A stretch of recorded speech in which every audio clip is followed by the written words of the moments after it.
बिस्मिल्लाहिर्रहमानिर्रहीम। सवाल ये है कि क्या जश्न आज़ादी मनाना जायज़ है? नहीं। अल्लाह तबारक व तआला फरमाते हैं मूसा अलैहिस्सलाम को कि आप जाकर फ़िरऔन को समझाएँ। इज़हब इला फ़िरऔन इन्नहु तग़ा। वो कहते हैं या अल्लाह मेरी ज़ुबान ठीक से नहीं चलती और मेरे ऊपर केस भी है, तो आप मेरे साथ हारून को भी नबी बना दें। अल्लाह ताला ने हारून अलैहिस्सलाम को भी नबी बना दिया। दोनों गए, इज़हबा इला फ़िरऔन इन्नहु तग़ा। अब आप दोनों जगह जाओ। फ़क़ूला लहू क़ौलन लय्यिनन, नरमी से बात करना, शायद वो दुरुस्त हो जाए। फ़अतियाहु फ़क़ूला इन्ना रसूला रब्बिक, फ़िरऔन के पास जाकर ये कहो कि हम तेरे रब के रसूल हैं। फ़अरसिल मअना बनी इसराइल वला तुअज़्ज़िबहुम। क्या मुतालबा है? ये नहीं कहा कि फ़िरऔन तू मुसलमान हो जा, बल्कि क्या कहा, हमारे साथ बनी इसराइल को छोड़ दो, आज़ादी दे दो, उनको अज़ाब देना छोड़ दो।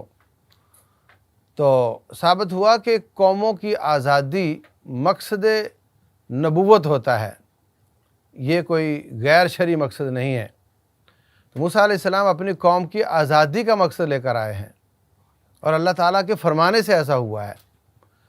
तो जब फ़िरऔन डूब गया और कौम आज़ाद हो गई, तो उन्होंने उस दिन से हर साल उस दिन रोज़ा रखना शुरू किया और वो 10 मुहर्रम था। तो नबी सल्लल्लाहु अलैहि वसल्लम ने फरमाया आना औला बिमूसा मिनकुम, मैं मूसा अलैहिस्सलाम के ज़्यादा करीब हूँ तुम्हारी निस्बत, इसलिए मैं भी इस दिन का रोज़ा रखूँगा। गोया अपने भाई की आज़ादी के जश्न में मैं भी अल्लाह की फरमाबरदारी करते हुए शिरकत करूँगा। तो साबित हुआ कि आज़ादी मकसद नबूवत है और उसको मनाना रब की फरमाबरदारी के साथ ये अंबिया की सुन्नत है।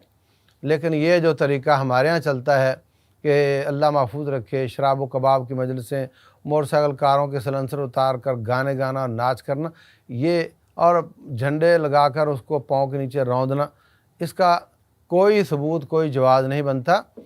अल्लाह ताला का शुक्र अदा करना चाहिए रोज़ा रख कर, और अल्लाह ताला की इस नेमत की कदर करना, ये इसका शुक्र है। इन आज़ादियों को इस्तेमाल करके ज़्यादा से ज़्यादा दीन के लिए काम करना, ये इसकी कदरदानी है, ये इसका शुक्र है। और इस आज़ादी की कदर करते हुए ज़्यादा से ज़्यादा रिलीफ़ का काम और लोगों को फ़ायदा देने का काम और मुल्क की नेक नामी का काम, ये हमें करना चाहिए।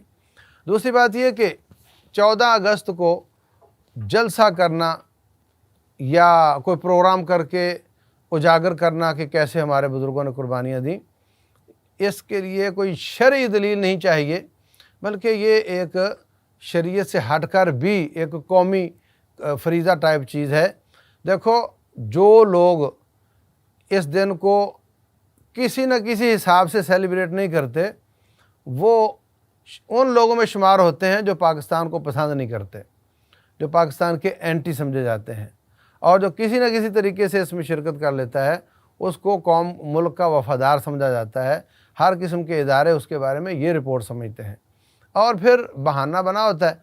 आप अच्छी बात कर सकते हैं, रूटीन में आपको इजाज़तें लेनी पड़ेंगी जलसा करने की, इस मौके पर आप जलसा करें और उसके साथ कोई अच्छी बात, कोई इस्लाह की बात कर दें, तो उसका एक अच्छा मौका बन जाता है। तो इस वजह से इंशाअल्लाह इसमें कोई कबाहत की बात नहीं, हमें काम करना चाहिए।